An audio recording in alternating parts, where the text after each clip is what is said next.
Hey guys! So I was gonna tell Julie a story time from my plane flight thing to Florida, and she suggested that we make a video. So this is story time with Julie's reactions. Pretty much.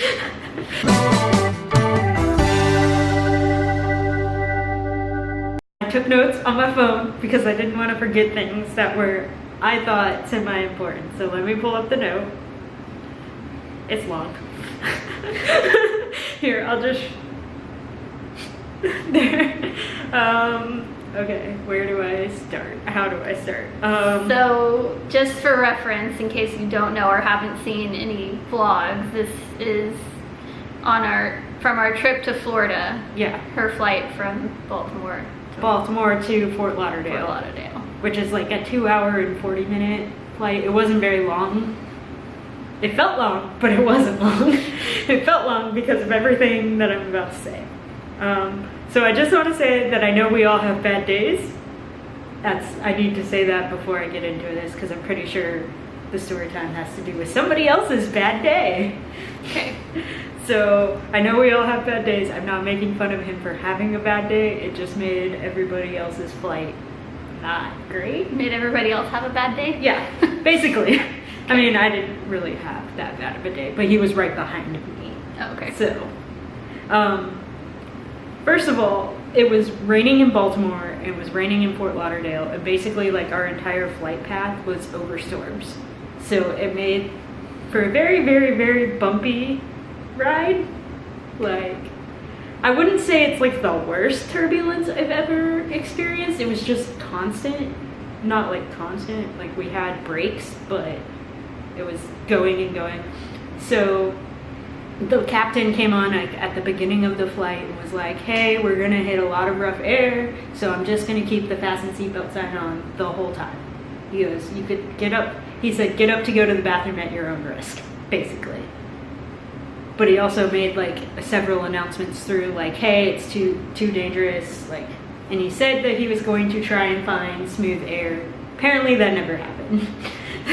So about, I guess, once we hit like the altitude that we're gonna be flying at, you know, when they like, hey, we're gonna start serving drinks, you can have your tray tables down, all of that, the server, like the flight attendants made an announcement like, hey, it's too bumpy right now, we have been told to stay in our seats, so the drinks will or beverage or whatever they call it will be coming out shortly.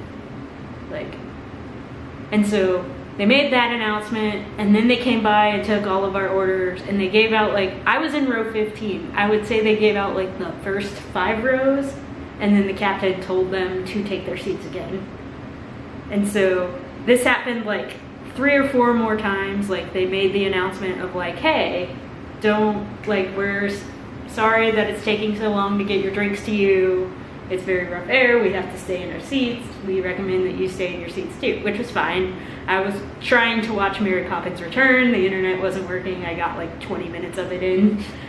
But so I wasn't that like concerned about it. I was like, hey, if I don't get a drink, I don't get a drink. It's not that big of a deal. Apparently it's a big deal to the guy behind me because he kept pushing the call button for the flight attendant, and the flight attendants kept saying, hey, if it is not an emergency, please do not press your call button. And so he like turned it off, and then like 10 minutes later pressed it again, and they were like, hey, if it is not an emergency, please do not press your call button. And I think that announcement happened about 5 times, and finally they came to a seat and they were like, sir, is this an emergency? He goes, yeah, I need some water. And they were like, we can't serve right now. And he goes, well, you should have made an announcement. And they were like, we've made several announcements. And like the flight attendant looked so pissed at him, but was like trying to stay calm and like grounded and like not go off. And like, I wanted to be like, yeah, they made an announcement. Like, I heard it through headphones, like watching a movie. Yeah. So don't know what his excuse was, but he was also the guy that couldn't get his suitcase in the overhead bin. Like, it was just like that kind of flyer. Yeah. So I already knew that it was gonna be, there were gonna be issues. But then finally they got there was like a patch of like 20 minutes where there was no rough air, and they finally got all of the drinks out. Let's just say this was 40 minutes before we landed. So that's how long it took. And we got the drinks and the snacks. And he was not paying attention when the snacks came by. And the lady that had yelled at him before, which I think was like the head flight attendant, was like, "Sir, sir," like waving the pretzels at it. And I wanted so badly to like laugh in my seat, but I was just like, "You go, flight attendant lady, you go." And finally, so he grabbed them, and she just looked so annoyed at him and like wanted nothing. But like every time they handed the drinks to everybody else, they were like, "Thank you for being so patient." They didn't say that to him, but they said it to everybody around him, and they said it loud enough that he could hear it, and that made my day.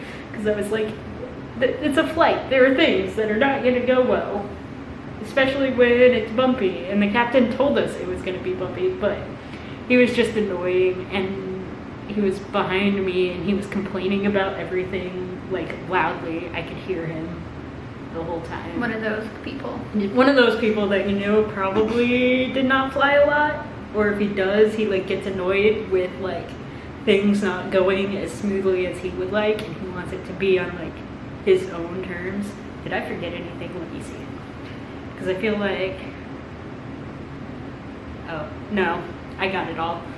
Especially the like, I love that flight attendant. Like when I was walking out, I was like, "Thank you." That's funny. He was just not, I've never heard somebody like ignore all of the like announcements before. Like I know like sometimes I don't listen to them, but that's my fault. Yeah. But he just like, but considering they've said like everything multiple times, like every 10-15 minutes they were on like, "Hey, we're sorry it's taking so long." Yeah. Like this, honestly, this flight crew was like probably the most informative of any flight crew that I've had ever. So, yeah. Moral of the story, don't be a dick. Don't be that guy. Be nice to your flight crew, because it's not their fault that there's turbulence and they can't get up.